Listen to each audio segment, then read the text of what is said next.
So I've many times opted for this, for creating my own room and my own space and my own culture that I feel that I can thrive better in, so that I can focus, so that I'm not distracted by the comparison and the imposter syndrome. It all begins by understanding the mind. I want to be happy now. I don't care about the future. I want to be happy right now. You are not alone. You are never, ever, ever alone in this. It's helped my voice grow and given me freedom to be creative on my own. I'm Christina Barcy. Welcome to Be Bold, Begin, a podcast dedicated to you, the creative, the healer, and the innovator. The topics and conversations we have here are designed to help you discover what might be getting in your way and offer you tools, techniques, and guidance to move through them. I live in the imposter's body more than I live in my own body. I don't have to feel like I don't deserve this. This is where creativity and healing intersect. If you decide to be bold and begin, you have the opportunity to feel humbled and empowered. I totally believe that. I'm a certified Kaizen Muse creativity coach, a certified Reiki energy healer, and an entrepreneur, artist, and presenter. I will share with you my experiences, my proven tools and techniques that helped me and my clients and loved ones shift and expand in the areas they most desired. This is a gentle and open space where you will hear how others are being bold to encourage you to begin your own journey or expand the one you're on.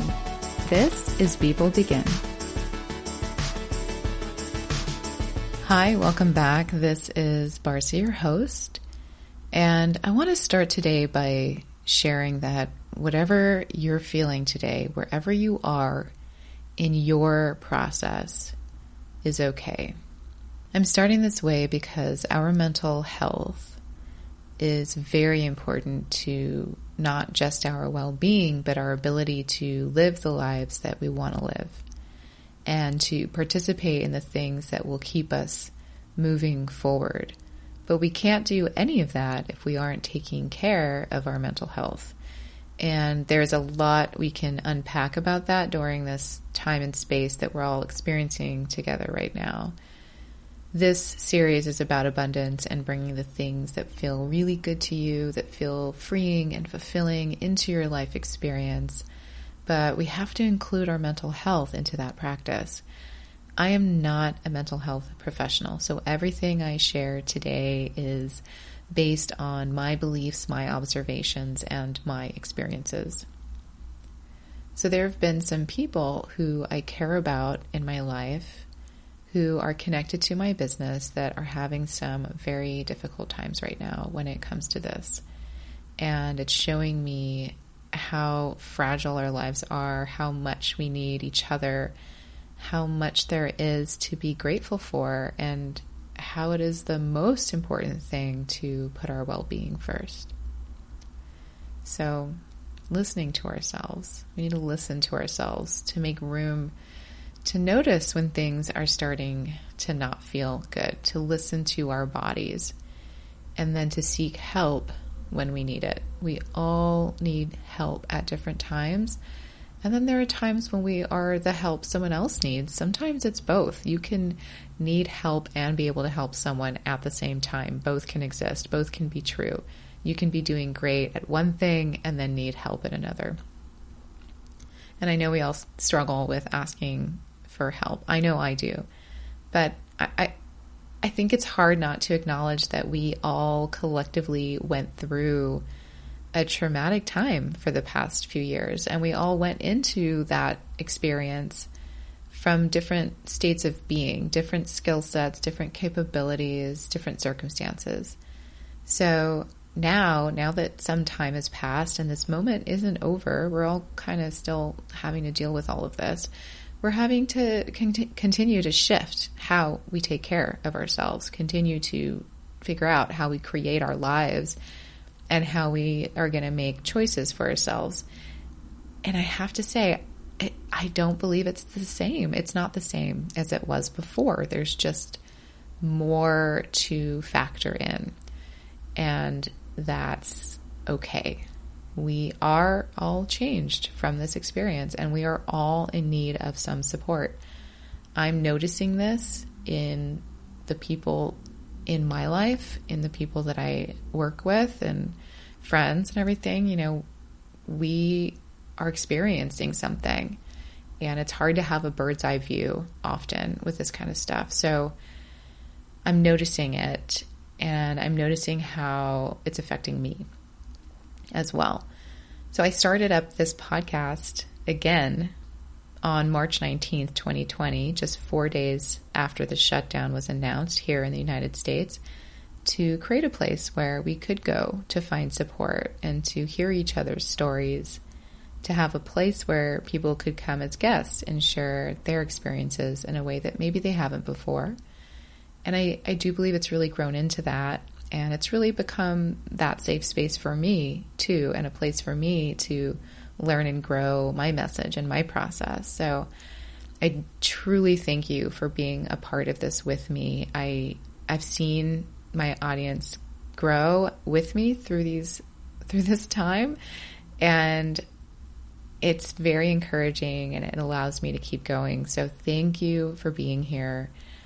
Thank you for being open and being here with me and sharing this space with me. So what I really wanted to talk to you today about was taking up space, and this is related to what I just shared. Taking up space, allowing yourself to be your fullest self, to be in your power, ultimately. Allowing your enoughness to be, also allowing your stillness to be enough, allowing your existence to not only be enough, but to also feel enough permission to take up space, to rise to your full potential, which is scary for a lot of us.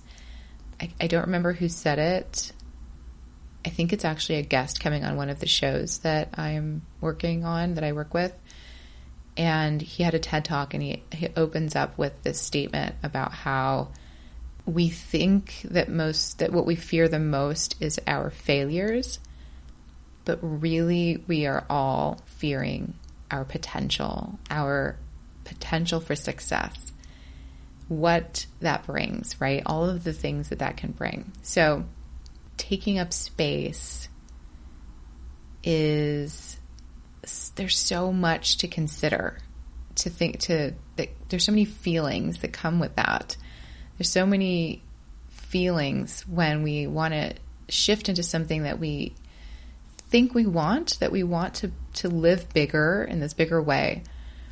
But there's just a lot to unpack there. So I'm going to focus on imposter syndrome, but also what that means for different individuals. So that's kind of what we're going to dive into around taking up space. So imposter syndrome. So I can't talk about this without acknowledging that this is a difficult one for many of us, right? I think everyone has a piece of imposter syndrome in their process at different times, and it can come and go, and it can show up in any part of the process too.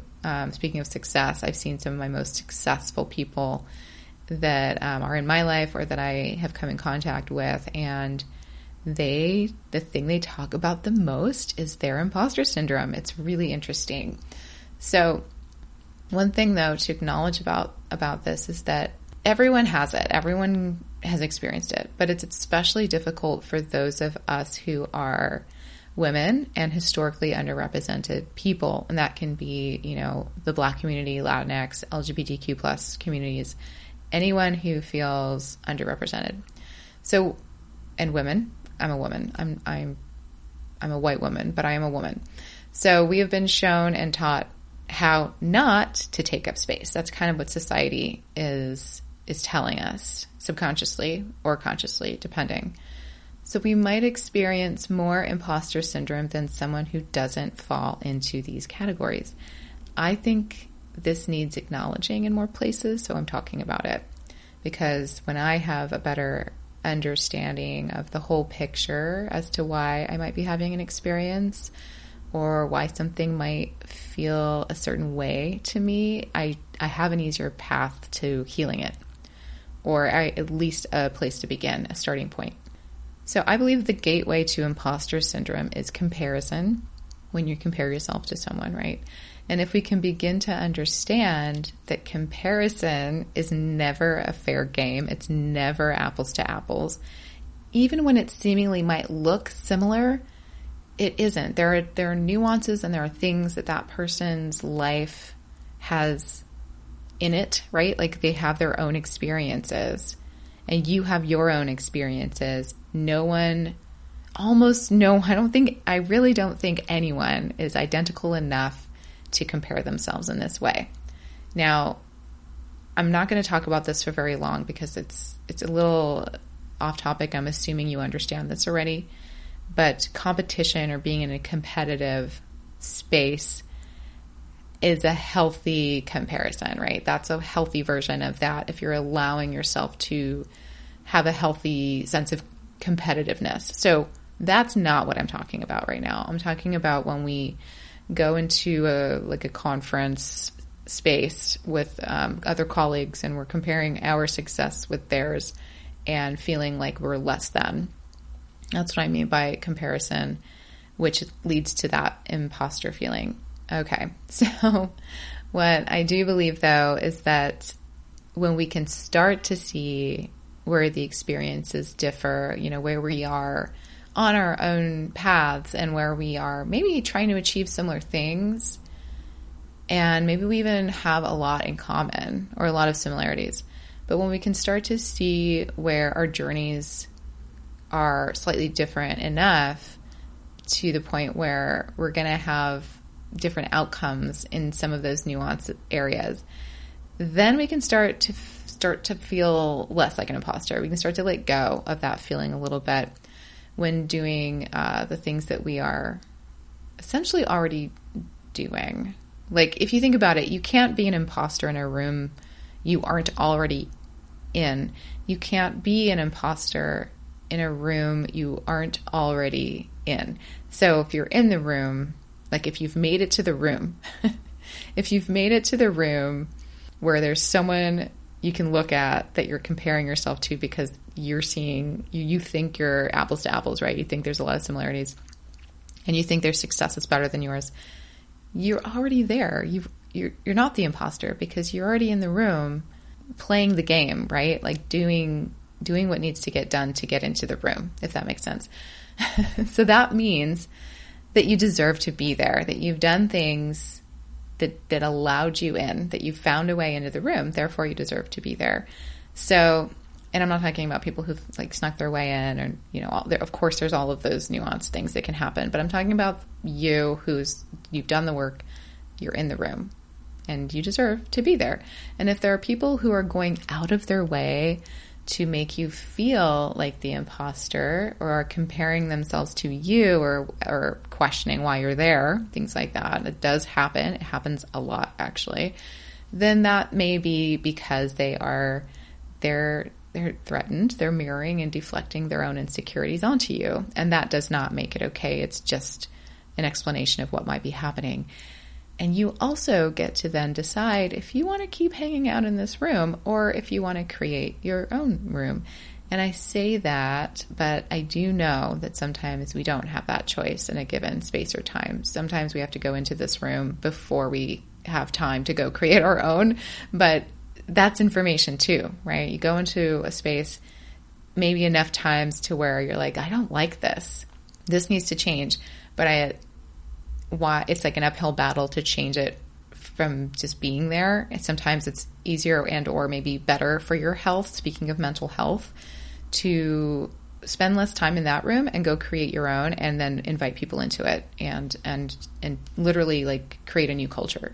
So I've many times opted for this, for creating my own room and my own space and my own culture that I feel that I can thrive better in, so that I can focus, so that I'm not distracted by the comparison and the imposter syndrome, even if I don't go into it feeling that way. But when I get thrown into a situation where others are helping me feel that way, then I often opt for my mental health. What's best for my mental health is to go make something else somewhere else and play the game the way I feel is fair and is going to help me thrive. So that's a decision I've made quite a bit. And then I invite other people into my room, right? And then I create the culture I want. And I want to be with the people I think will thrive with me, that we can help each other, right? Maybe I go back into those other rooms when I can bring all of that with me. I've done that, I do that often too.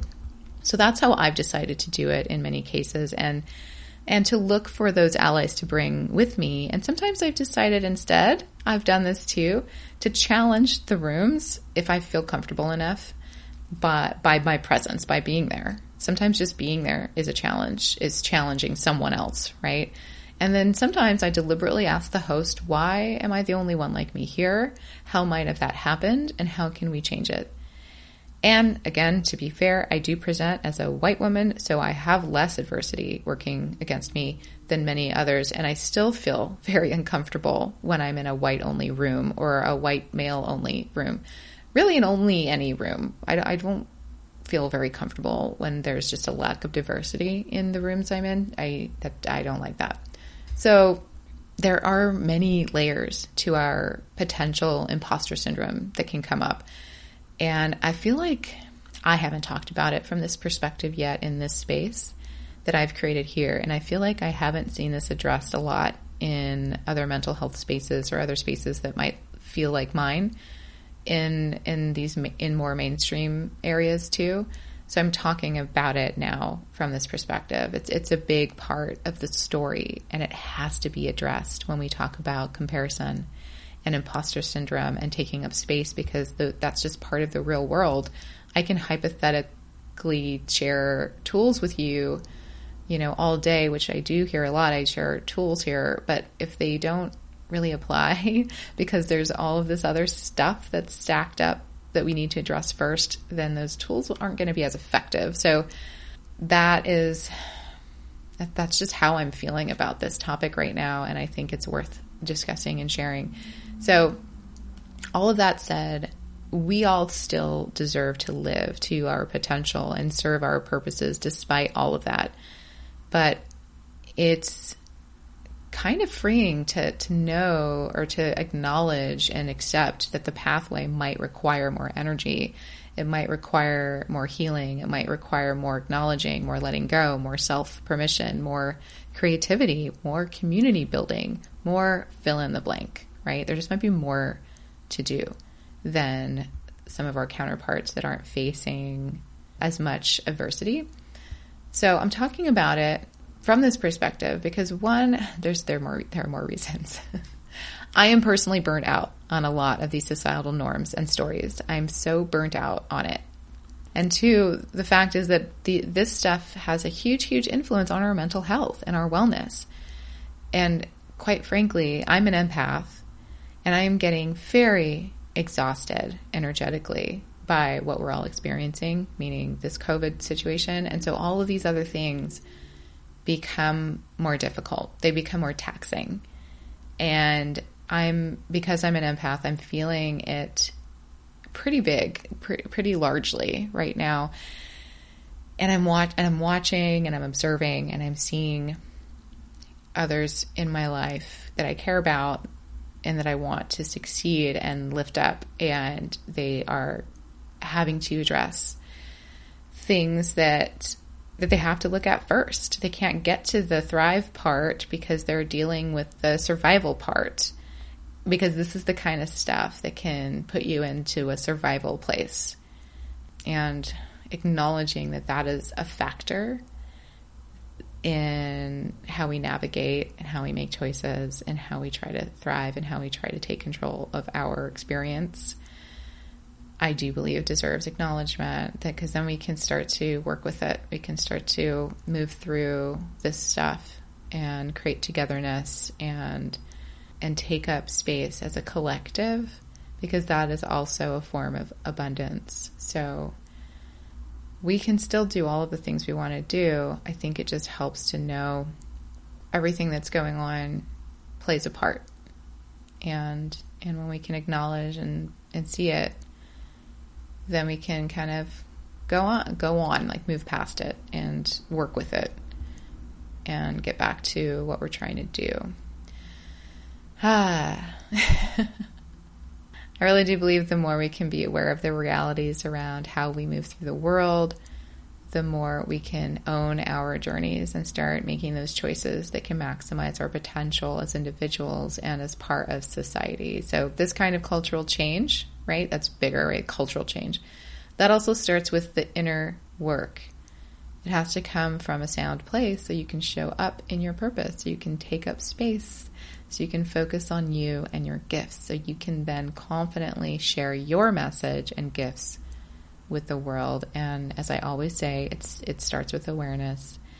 And if you aren't directly experiencing this and you don't feel like this resonates with you, the way that it could is the awareness piece for you is then about how your experience can create more space for others.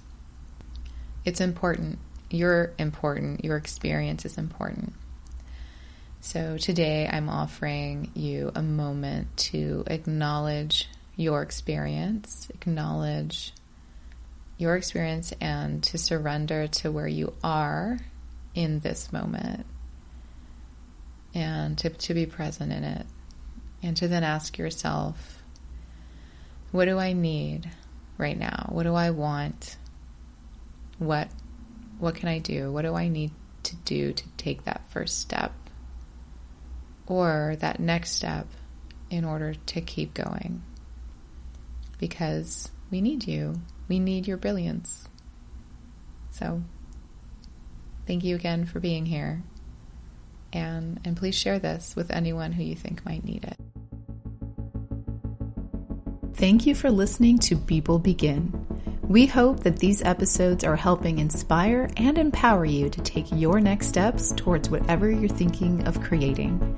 And if you want more tools, resources, and techniques for your creative process and to connect with me directly, then I'd love to invite you to our Unleash Creative community. Just follow the link in the show notes and I'll look forward to meeting you there. Happy creating.